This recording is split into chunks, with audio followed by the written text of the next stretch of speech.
जय जगन्नाथ समस्त को मो यूट्यूब चैनल पीएनबी मोटिवेशनल को स्वागत। आज मु आपण को गोटे सुंदर विषय कहबी। विषय वस्तु है चरित्र। अनुरोध रखिबी भिडियोटी को शेष पर्यंत देखिबी। चरित्र मनीषर श्रेष्ठ भूषण। अगणित गुण मध्यरु चरित्र अन्यतम ओ प्रधान। चरित्रर महत् संपर्क रे कहा जाइछि, थिले थाउ पछे गुण हजार, चरित्र नथिले सबु असार। चरित्र ही गर्व गौरवर द्योतक। चरित्रवान विश्ववंदित ओ पूजित होइथाय। चरित्रर प्रभाव सुदूर प्रसारी। व्यक्ति विशेष निजर समुज्जल चरित्र बलरे जातीय चरित्र को सुसमृद्ध करिथाय। जीवनर चरम उन्नति सच्चरित्र उपरे पर्यवसित। चरित्रहीन व्यक्ति को समस्ते घृणा करती। तेणु यथार्थ रे चरित्र हेउछि सामाजिक मानसम्मान लाभर कसटी पथर। चरित्रवान व्यक्ति बहु सद्गुणर अधिकारी होइथाय। दया, क्षमा, परोपकार, त्याग, सत्यनिष्ठा और सहिष्णुता आदि विविध गुणरे से अलंकृत होइथाय। समस्तंकु समदृष्टि देखिबा तार नैसर्गिक प्रकृति। तार प्रभाव समाज रे स्थायी आदर्श प्रतिष्ठा करे। चरित्र गठन पाई आत्मचेष्टा सर्वादौ अवलंबनीय।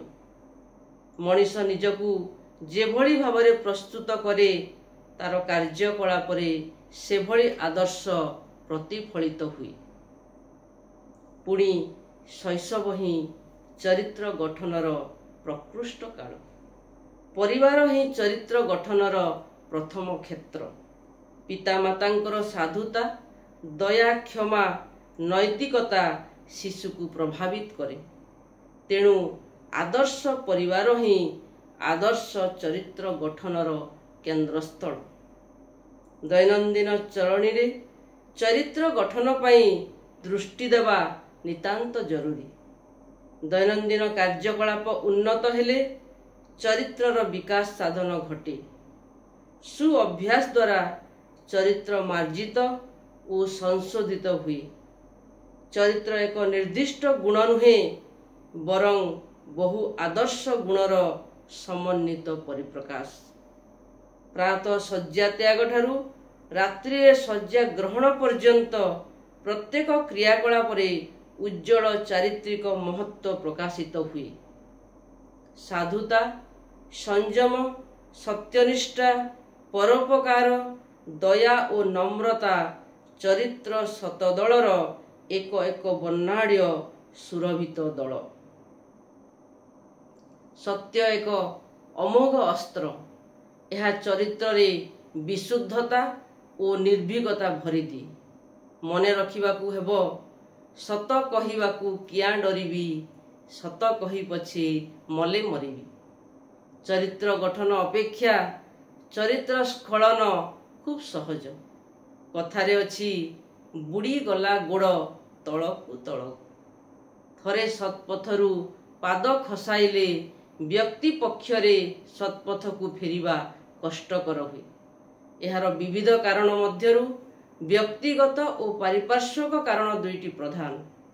चरित्रर स्खलन द्वारा व्यक्ति चरित्र हुए कलुषित और दुर्नीतिग्रस्त। यह समाज उपरे कुप्रभाव पकाए। चरित्रहीन समाज निर्मल जातीय जीवन को नष्ट भ्रष्ट करे। शुभ लग्न रे ही चरित्रवान व्यक्तिर आविर्भाव घटे। सच्चरित्र व्यक्ति समग्र संसार रे पूज्य। प्रत्येक व्यक्ति सच्चरित्र हेबा पई उद्यम करिबा उचित।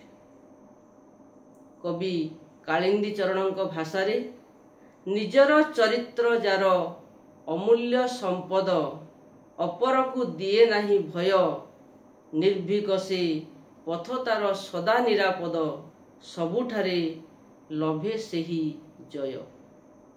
जदि मो भिडियोटी आपण मानकु भल लागिथिबो ताहेले दया करी सब्सक्राइब करी